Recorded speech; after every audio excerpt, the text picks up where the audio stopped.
Damos la bienvenida al economista Alberto Acosta Burneo, editor de la prestigiosa revista Análisis Semanal.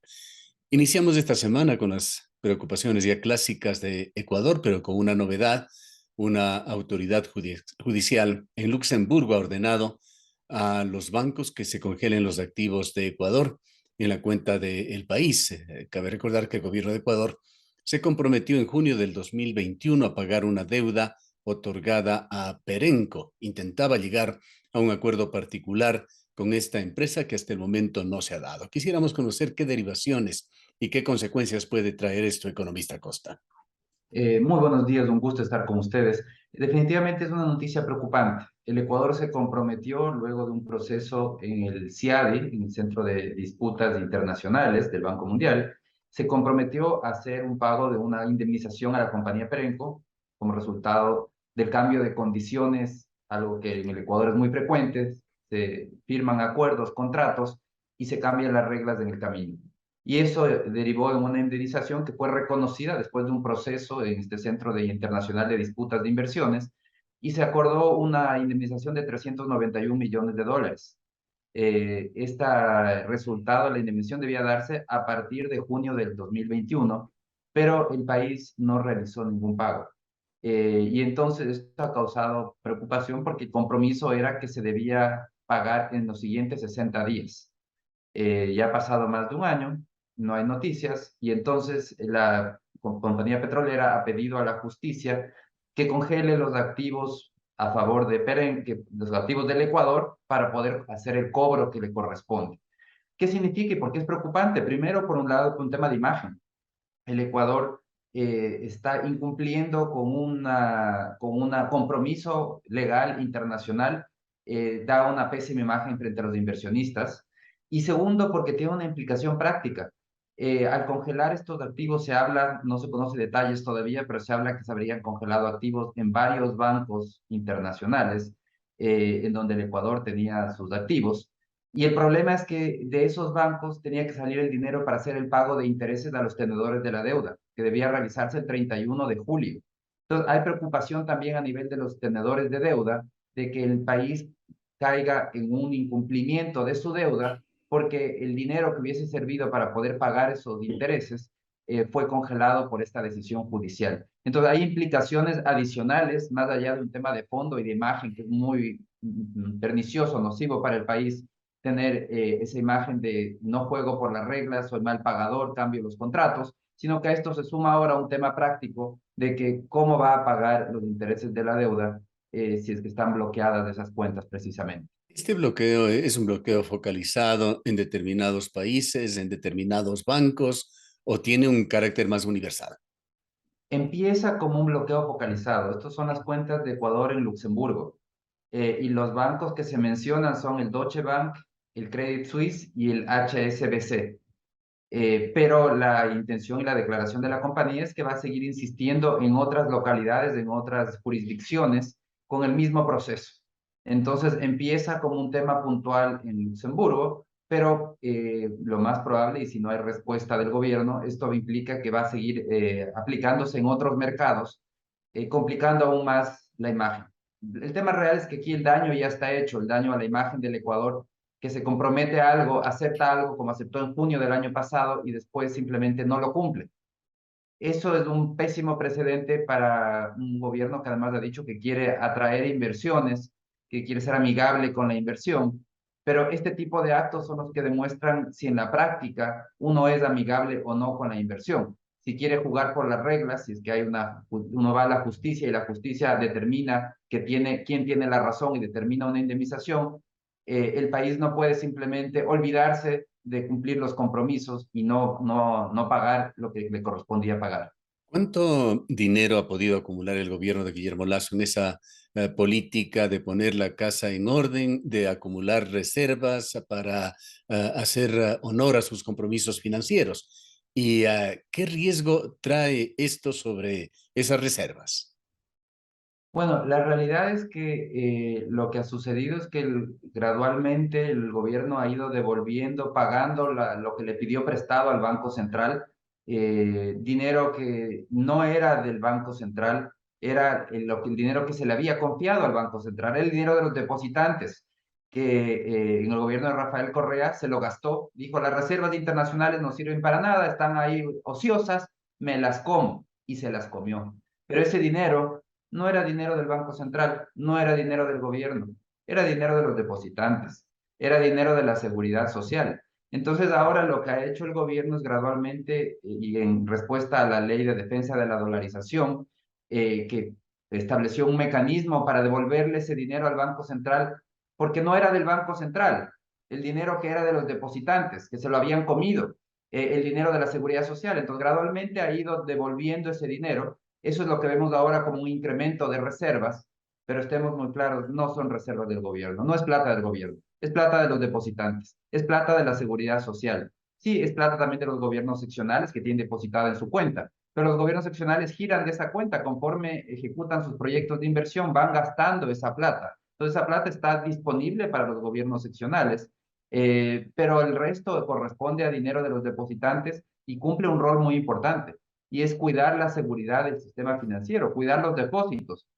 Si es que no hay esas reservas, si decimos, no, esa plata no tiene que estar ociosa, más bien gastemos o invirtamos o lo que sea, al final del día el riesgo es que cuando el depositante vaya al banco o a la cooperativa y le diga, señores cooperativa, devuélveme por favor mi depósito, la cooperativa le diga, ¿sabe qué? Ya otro se gastó esa plata, yo ya no tengo para devolverle, esa ya se la gastó el gobierno.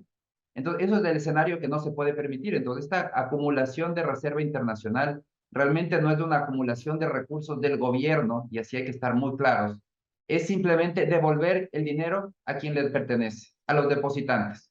Nunca se debieron haber cogido y gastado el dinero de los depositantes, ahora gradualmente está recuperando, está devolviéndose ese dinero, el custodio del Banco Central, por eso se le devuelve al Banco Central, pero en la realidad no es que es un dinero tampoco del gobierno que puede, que ha acumulado y que el día de mañana puede gastar. No se puede gastar la plata en los depositantes, no puede. Y ahora existe una ley, afortunadamente, que se llama de defensa de la dolarización, que le impide al gobierno gastarse la plata de los depositantes. Es decir, ese escenario no puede volver a no ser que se cambie esa ley, se la eche abajo y se abra nuevamente la puerta para que el gobierno se gaste la plata de los depositantes. La semana pasada el riesgo país cerró con 1.336 puntos en una situación fluctuante en la que había transcurrido en los pasados días. Es previsible que este tema del congelamiento de fondos pueda afectar al riesgo país, y de paso le agradecería un análisis sobre esa situación que mantiene a Ecuador en un riesgo país, en un índice bastante alto. Definitivamente es preocupante y puede tener una afectación en el riesgo país. Yo creo que sí lo va a tener, porque lo que está demostrando es que a pesar de que la justicia determine algo y el gobierno acepte ese fallo de la justicia, simplemente después el país no paga. Entonces eso eleva la percepción de riesgo del país, porque es un país que al final del día no importa la justicia, decir no, no quiero pagar, no me da la gana, funciona.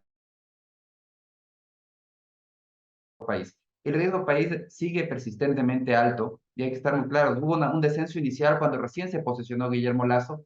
Fue una visión optimista inicial de los mercados de capitales, que dijeron, bueno, esto significa que hay un gobierno que se va a comprometer en poner en orden las cuentas fiscales, en devolverle sostenibilidad. Sin embargo, vemos que después de ese descenso inicial que cayó alrededor de 800 puntos, no hubo descensos adicionales. El riesgo país se estancó y con el levantamiento reciente de los 18 días, se disparó nuevamente de los 800 puntos, subió a 1.600 puntos, un nuevo récord, aunque posteriormente algo ha descendido y está ahorita alrededor de 1.336 puntos, que sigue siendo un riesgo país muy elevado. Y para aquellos que nos escuchan y se preguntan, ¿por qué hablan tanto del riesgo país? ¿Y a mí qué me importa? ¿Por qué debería importarnos? Bueno, debería importarnos y mucho, porque el riesgo país determina en cuánto nos cuesta el financiamiento exterior. Con un riesgo país de 1.300 puntos, estamos hablando que el financiamiento para el país está en alrededor de 16 a 17%. Ese es el costo del financiamiento. Eh, Perú, con un riesgo país de alrededor de 200 puntos, tiene un costo del financiamiento de alrededor del 5%. Entonces ustedes me dirán definitivamente si paga, si es rentable ser buen pagador, porque implica que hay más opciones de financiamiento y que el financiamiento es barato. algo que el Ecuador no tiene porque tradicionalmente ha sido mal pagador, es rápido para endeudarse, pero el rato de pagar pone todo tipo de excusas, no quiere pagar las deudas y el resultado al final del día de las moratorias persistentes que hemos hecho a lo largo de la historia del país, el resultado es que nos prestan, pero nos prestan caro y eso es absolutamente inconveniente. Vamos, economista Acosta, a otro tema coyuntural, local, cercano, el de las mesas de diálogo. Mesas de diálogo en las cuales aparentemente se está llegando a un punto de difícil solución para este de la focalización de los combustibles. El ministro de Gobierno la semana anterior insinuó de que a lo mejor en los 90 días no se va a llegar a un acuerdo. ¿Es tan complejo este tema? Realmente es un tema complejo, pero que tiene solución. A mí lo que me preocupa es que de parte y parte siguen buscando el mecanismo perfecto. Y el mecanismo perfecto de focalización existe, se lo puede encontrar, pero es un mecanismo que toma demasiado tiempo. Entonces es políticamente inviable. Por eso tenemos que trabajar en el mecanismo 1.0, focalización 1.0, el más básico. Y ese mecanismo básico no requiere de gran tecnología. Lo que hay que hacer es hay que estar muy claros que hay que escoger a quién focalizar, es decir, focalizar es entregar un subsidio a quien realmente lo necesita. Hay una primera discrepancia importante con la CONAIE. Para la CONAIE, focalizar es subsidio para todo el mundo y cobrarle a ciertas personas específicas. Entonces la CONAIE piensa que lo que hay que focalizar es el cobro, no que hay que focalizar el subsidio, cuando es todo lo contrario. Focalizar es el subsidio, destinarlo solo a quien lo necesita, no al resto. Entonces hay un punto de partida que yo creo que es muy grave, que el gobierno tiene que darse cuenta y tiene que solucionarlo, negociarlo adecuadamente, entendiendo que focalizar es eliminar el subsidio para todos, con excepción de quienes lo necesitan. Entonces lo que tenemos que estar discutiendo es quiénes son los que lo necesitan. Usted ha Entonces ahí hay venido el primer problema. insistiendo y permanentemente de que lo fundamental sería el transporte público y no todo el transporte público, aquel transporte público masivo. Exactamente, ese es un punto. Y hay un tema, la CONAIE pide, por ejemplo, para la agricultura de subsistencia. Me parece que es absolutamente viable negociar eso también y determinar ciertos usos en agricultura de subsistencia que pueden tener un combustible subsidiado. Es posible. Pero nuevamente, estemos claros, estamos discutiendo de quién necesita el subsidio. Concepto totalmente distinto al que está manejando la CONAIE, que la CONAIE parte de la idea de que el subsidio es para todos. Todos los ecuatorianos tienen subsidio y ahora comienza a discutir y dice, pero a este grupo le vamos a quitar el subsidio. Entonces comienza a focalizar la quitada del subsidio cuando lo que hay que hacer es todo lo contrario. El punto de partida es a quién le damos el subsidio, porque hay que estar muy claros. El 55% del subsidio, de los 3.300 millones de dólares que gastamos en este subsidio, va al quintil más rico de la población. Es decir, el 20% más rico de la población recibe el 55% del subsidio de los combustibles. Eso es lo que tenemos que acabar. No es posible que tengamos un subsidio regresivo, que es un subsidio a quien más tiene, mientras que quien menos tiene, los quintiles más pobres, prácticamente no reciben subsidio a los combustibles. Entonces, por eso es el punto de partida, es de entender que tenemos que negociar a quién focalizar. Ese es el tema uno. El tema dos, el mecanismo que vamos a usar. Tenemos que usar un mecanismo sencillo, como decía, una focalización 1.0. Por ejemplo, ¿cómo hacerlo? Un mecanismo muy sencillo es a través de una tarjeta de débito que solo sirve para usar en gasolineras, en donde el gobierno mes a mes calcula qué valor es del subsidio. ¿Cómo se calcula el subsidio? Se dice, por ejemplo, se negocia y se dice en promedio, un transporte de buses, un bus urbano gasta X cantidad de galones al mes. Entonces, se llega a ese acuerdo, se establece también un precio base sobre el que se empieza a calcular el subsidio y se reintroduce la banda de precios para el resto. Entonces, de la gasolinera va a haber un solo precio de compra, pero mes a mes se calcula, el gobierno calcula y dice, el precio de mercado dentro de la banda de precios fue de tal valor. La diferencia frente al precio que debe, que es la base del subsidio, es tanto, multiplicado por el consumo promedio que se ha negociado, y se acredita ese valor, mes a mes se le acredita un valor a la tarjeta para que los grupos a quienes se quiere beneficiar, el transporte masivo de personas o ciertos grupos de agricultura de subsistencia, por ejemplo, asociaciones agrícolas para uso de los tractores o transporte de productos, y esos grupos específicos pueden recibir mes a mes en su tarjeta de débito un valor determinado de subsidio. Con esa tarjeta pueden ir a la gasolinera y utilizan ese dinero para pagar parte de su cuenta. El precio en la gasolinera sigue siendo el mismo para todos. La diferencia es que a quien se quiere subsidiar se le va a entregar esa transferencia mes a mes a través de esta tarjeta. Eso es algo, un mecanismo muy sencillo que tiene muchas falencias porque es un tema básico, pero yo creo que sería un punto de partida perfecto para una focalización 1.0. Implementar este sistema no toma más de 30 días. Podríamos tener enseguida un mecanismo ya de focalización, reintroducir el sistema de banda de precios, y tener un sistema sobre el que podemos ir construyendo e ir mejorando, para que de aquí a 5, 6, 7 años, tener un sistema mucho más sofisticado, con más tecnología, con lectores de placas, etcétera. Todo se puede hacer con la tecnología, pero tenemos que empezar con el mecanismo básico el día de hoy. Finalmente, economista Acosta, ¿cómo ve usted esa comisión mixta legislativa que por invitación de la Asamblea empezará a funcionar este miércoles con participación del Ejecutivo? ¿Puede realmente esta situación desentrampar, desbloquear la relación ejecutivo-legislativo para lograr mejor gobernabilidad?